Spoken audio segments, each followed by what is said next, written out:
राजनीति पर नीतीश जी उतर गए। अब उन्होंने उसमें फूट का भी सहारा लेना शुरू कर दिया और यह बहुत दुखद है। किसी के बारे में कुछ भी बोल देना जिसमें कहीं से कोई सच्चाई न हो,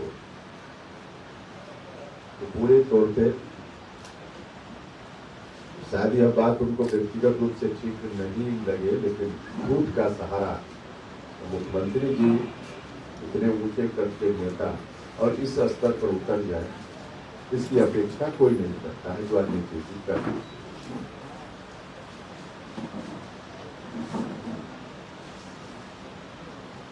चारों तरफ अराजकता का माहौल है,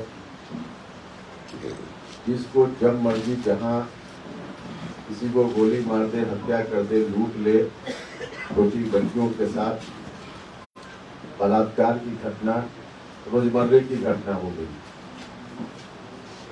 फिर से अगर यह कहा जाए कि जंगल राज 2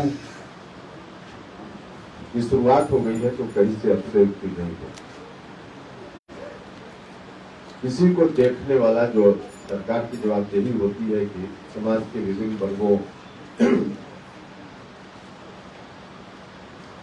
की समस्याओं के निराकरण की दिशा में सरकार कोशिश करती रहे, इस ओर कोई ध्यान नहीं है। समाज की निरंतर सेवा करने वाला एक संगठन, जिसमें काम करने वाली 100% महिलाएं ही होती है, और वह महिला भी समाज के सबसे निचले तबके से अधिकांश तो होती है। आशा कार्यकर्ता आज पूरे बिहार में विगत कई दिनों से आशा कार्यकर्ता आंदोलन पर है। बहुत नजदीक से उनकी समस्याओं को हमने भी समझने का प्रयास किया, और उसमें कई ऐसी समस्याएं उनकी हैं जो बिल्कुल जेन्युइन है, मानवीय समस्या है। लगातार आंदोलन के बाद भी सरकार का कोई ध्यान उस पर नहीं। अभी पूरे बिहार में उनका आंदोलन चल रहा है। दूसरे लोगों के लिए तो करती रही, लेकिन आशा कार्यकर्ताओं का जिनका डेथ हुआ उस दौरान काम करते हुए, लोगों की सेवा करते हुए, उसके एवज में काम का कोई पैसा मिला और न डेथ हो गया, उनके परिवार को जो मुआवजा मिलना चाहिए था, कुछ भी नहीं मिला। एक तरह से पूरे तौर पे अमानवीय व्यवहार उनके साथ हो रहा है। और दूसरी ओर 24 घंटा उनकी ड्यूटी होती है। किसी भी समय रात के 2 बजे भी जो डिलीवरी का पेशेंट हो, उनको जाना है लेकर अस्पताल में, कहीं स्वास्थ्य केंद्र पर जाती है, 24 घंटा काम करती है। रात भर उनको किसी पीएचसी में या दूसरे अस्पताल में बिताना पड़ता है। वहां उनको साधारण जो सुविधा होती है, कहाँ बैठेंगी, कहाँ शौचालय का इस्तेमाल करेंगी, कुछ भी नहीं उनके लिए। रात भर किसी तरह से बैठकर गुजारती है, इधर उधर करके। कम से कम राज्य की सरकार को उनके लिए यूज करने मना करो। एक को उनकी मांग है और हम उनकी मांगों का समर्थन करते हैं कि हर जगह स्वास्थ्य केंद्र पर जहाँ आशा कार्यकर्ता जाती है, वहाँ एक अलग से उनके लिए कमरा राज्य की सरकार बनवाए, जिसमें सुविधा, शौचालय इत्यादि की सुविधा, बैठने की सुविधा उनको मिल पाए। यह तो बिल्कुल मानवीय चीज है, जिस पर सरकार को ध्यान देना चाहिए। और उल्टे एक को कुछ कोई सुविधा नहीं, और वहाँ के कर्मचारी या दूसरे लोग जिस रूप में प्रताड़ित करते हैं, अपमानित करते हैं, तो एक सुविधा उनके लिए वहाँ होनी चाहिए। कोरोना के समय जो उन लोगों ने सेवा की, उसके बदले में उनको राशि मिलनी चाहिए। कोरोना के समय जिनका डेथ हुआ, उनको मुआवजा मिलना चाहिए, और उनकी जो राशि ऐसे बाकी दिनों मिलती है, उसमें बढ़ोतरी होनी चाहिए। इन तमाम मांगों का हमारी पार्टी पुरजोर समर्थन करती है और आवश्यकता अनुसार उनकी मांगों को पूरा करने की दिशा में अगर सरकार ने ध्यान नहीं दिया तो हमारी पार्टी आशा कार्यकर्ताओं के लिए भी खुद आंदोलन करेगी, आवश्यकता अनुसार सड़क पर पार्टी उतरेगी। क्योंकि समाज में जो हम कहते हैं कि अंतिम पंक्ति में खड़ा व्यक्ति और उस वहां से आती है आशा कार्यकर्ता और उनको देखने की सूझ आज राज्य की सरकार ने भी लेना छोड़ दिया है। कुल मिला कर बिल्कुल अमानवीय व्यवहार उनके साथ हो रहा है। हमारी पार्टी आंदोलन भी करेगी उनके लिए आवश्यकता अनुसार और उनकी मांगों का हम पुरजोर समर्थन करते हैं। जो आंदोलन उनका चल रहा है उसका समर्थन करते हैं और राज्य की सरकार से हम आग्रह करते हैं कि अविलंब उनकी मांगों पर सकारात्मक रुख राज्य की सरकार अपनाए। चलिए मोटे तौर पे इतनी ही बात है, सवाल होगा।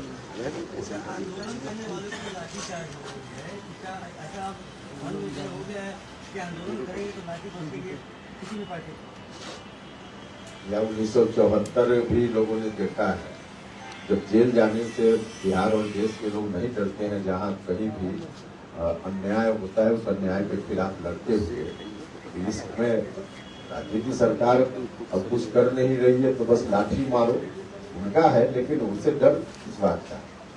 डरने का कहाँ कोई सवाल?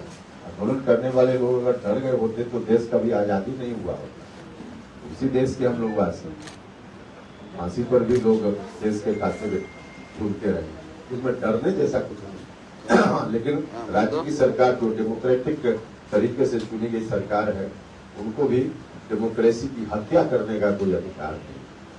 प्रधानमंत्री ने इंडिया जो बना है विपक्षी एकता का, तो उसके ऊपर कटाक्ष किया है कि ईस्ट इंडिया कंपनी में भी इंडिया है। अब देखिए ठीक है, एक तो कोई व्यक्ति अपने बेटा का नाम कलेक्टर सिंह रख ले तो उनका बेटा कलेक्टर नहीं हो जाएगा नाम रखने से। उसी तरह से इन लोगों ने इंडिया नाम रख लिया है, तो नाम रखने से क्या होता है? हालांकि वह भी कितना उचित है अनुचित है विमर्श का विषय है, लेकिन उससे कोई बहुत अंतर नहीं पड़ता है। कुछ भी नाम रख ले। देखिए अगली बार 2024 में तो नरेंद्र मोदी जी ही प्रधानमंत्री बनेंगे, इसमें कोई कितना भी छटपटा ले। और कारण है जनता जिसके साथ है वो बनेगा, और सिर्फ नकारात्मक राजनीति करने वाले लोगों को जनता रिजेक्ट करेगी। मंत्री और वित्त मंत्री कह रहे हैं कि घबरा गए प्रधानमंत्री, इसलिए उन्होंने इंडिया का नाम जो है जोड़ा है। घबरा गए हैं, किनके बारे में कहा घबरा? प्रधानमंत्री नाम तो इंडिया रखा है इन लोगों ने ना, विपक्ष के लोगों ने ना। आपका सवाल विपक्ष के लोगों ने इंडिया रखा है ना। ऊर्जा मंत्री और अशोक चौधरी ने पीछे में कहा था कि नीतीश कुमार में सारी वो क्वालिटी है जो प्रधानमंत्री में होना चाहिए और हम चाहते हैं कि प्रधानमंत्री बने नीतीश कुमार। अशोक चौधरी ने भी कहा था, ऊर्जा मंत्री ने भी कहा। यह बात तो सबसे पहले उपेंद्र कुशवाहा ने कही, जो बात लोग अभी बोलते हैं, लेकिन उस वक्त हमने कही थी तब जब ये था हम लोगों का कि जेडीयू को, जो उनकी नीतीश जी की पार्टी है, उसको नंबर 1 की पार्टी बनाए। लेकिन उस वक्त हमारी बात पर ध्यान देने के बजाय पार्टी को ही गिरवी रखी। पार्टी एक तरह से जेडीयू आज समाप्त है, और जो कुछ भी बचा है, जब नीतीश कुमार ही आरजेडी के सामने नतमस्तक हो गए, तो अब इस स्थिति में नीतीश कुमार जी के बारे में कुछ भी ऐसा सोचना समय था जिस समय को नीतीश जी ने खुद ही गवा दिया। प्रधानमंत्री के रेस में शामिल होने का एक अवसर था, लेकिन उस अवसर को स्वयं नीतीश कुमार जी ने, जो कहा जाता है कि अपने पैर पर कुल्हाड़ी मार ली, स्वयं इन्होंने ऐसा कर दिया है। और आज की तारीख में खुद का ही आधार बिल्कुल कुछ नहीं है इनका, तो आधारहीन कोई नेता, आधारहीन से मेरा मतलब है पॉलिटिकली, उस आधारहीन स्थिति का कोई नेता उस रेस में पहुंचे, अब कहां संभव? नीतीश कुमार कहते हैं कि एनडीए में एक व्यक्ति की पार्टी हो। अब नीतीश कुमार जी क्या कहते हैं? अब उनके यहाँ तो कभी यही नीतीश कुमार जी थे जब गरज कर बोलते थे, कोई बात बोलते थे तो लोग सुनता था। और अब आरजेडी के सामने नतमस्तक होने के बाद उनको पहले तो देखना चाहिए ना, जहां नतमस्तक है वहां कितना आदमी की पार्टी, उसको देखना चाहिए। आरजेडी का भी जो चरित्र है, बनावट है, उसको भी देखना चाहिए नीतीश जी को, तब किसी दूसरे के बारे में बोलना चाहिए। हालात है सर, बिहार में कई राज्य की चपेट में है, तो इस तरह से सरकार का काम मेरी बात बिल्कुल ठीक है। एकदम सुखाड़ की स्थिति पूरे बिहार में लगभग सुखाड़ की स्थिति है, और उसके चलते धान की रोपनी का भी मुख्य सफर है। बहुत ही कम धान की रोपनी हुई है, और ये स्थिति कुछ दिन बनी रह गई तो बहुत बड़े अकाल का सामना करना पड़ सकता है बिहार को। वैसी स्थिति में अलर्ट राज्य की सरकार को पहले से होना चाहिए था। राज्य की सरकार अलर्ट यह मानकर पहले ही से चलना की वर्षा होगी, लोग खेती करेंगे। वर्षा नहीं भी हो सकती है, पिछले कई वर्षों से इस तरह का रिकॉर्ड रहा है, तो यह मानकर अगर सरकार की तैयारी हो जाती। अभी बिजली भी पहले जितना बिजली मिलती थी, अब उसमें भी कटौती हो रही है गाँव। इसकी तैयारी अगर पहले से रहती तो बिजली का सहारा लेके भी कुछ सिंचाई का काम लोग कर सकते थे। तो जितना पहले सुविधा मिलती थी बिजली की गांव में, अब उसमें भी कटौती हो गई। तैयारी नहीं है, इसलिए ऐसा हो रहा है। जो स्टेट ट्यूबवेल वगैरह है, उसके रख रखाव का भी काम नहीं हो पाया। पहले से अगर सरकार अलर्ट होती तो होता। तो राज्य की सरकार चाहती तो डैमेज को कंट्रोल बहुत दूर तक किया जा सकता था। प्राकृतिक विषय है, 100% उसको एडजस्ट करना शायद संभव नहीं है, लेकिन मैक्सिमम किया जा सकता था अगर राज्य की सरकार अलर्ट होती तो। कृषि मंत्री कहते हैं कि राज्य सरकार ने बिहार में आपराधिक घटनाएं लगातार सामने आ रहे हैं सर, क्या कहेंगे? क्या सामने आ रहा है? आपराधिक घटनाएं। आपराधिक घटनाएं जो हमने बताया कि सीधे बंटवार बड़ों से छोड़ दिया, जिसकी मर्जी जहां अपराध करे। देखिए अभी हाल के दिनों में छोटी बच्चियों के साथ जितनी घटना बलात्कार की हुई है, सुनकर भी अजीब सा लगता है। तो घटना तो हो ही रही, हत्या, लूट, बलात्कार, रोजमर्रे की घटना हुई और हर जगह घटना हो रही, पूरे बिहार में घटना हो रही। और इसलिए इन तमाम घटनाओं को देखने के बाद तो अब बिल्कुल सीधा है ना कि 2005 के पहले वाली स्थिति बिहार में लौटने लगी। अब 2005 के पहले जो लोग उस स्थिति के जिम्मेवार थे, वो ऐसे लोग सत्ता में होंगे तो स्वाभाविक रूप से यही स्थिति आएगी। क्योंकि जो अपराध करने वाले लोग हैं उनको भरोसा है कि चलिए हम कुछ करेंगे गड़बड़, तो ऊपर से कोई देखने वाला है, शासन प्रशासन के लोग कुछ नहीं करेंगे, एक फोन ऊपर से आ जाएगा तो हमारा कोई बाल बांका नहीं करेगा। तो सैया भय कोतवाल को डर काहे का, इसलिए ऐसी स्थिति राज्य में बन गई। सर, लोकसभा चुनाव को देखते हुए आपकी पार्टी कितने सीट का दावा करेगी, क्या इस पर कुछ विचार विमर्श चल रहा है? विचार विमर्श तो सब पार्टी में निश्चित रूप से चल रहा होगा, हमारे यहाँ भी चल रहा है, लेकिन अब इसको हम शेयर मीडिया से करें क्या कोई जरूरत है? सर, 2014 में 3 सीट आपको मिली थी, तीनों सीटों पे आप जीते थे, लेकिन 2019 में 6 सीट आपको यूपीए में थे, उस समय 6 सीट आप हार गए। तो सर इस बार 5 लड़े, 5 लड़े, तो 5 हार गए थे सर, लेकिन एनडीए में तीनों जीते थे। तो इस बार क्या वो 3 के अलावा भी मांग रहेगी या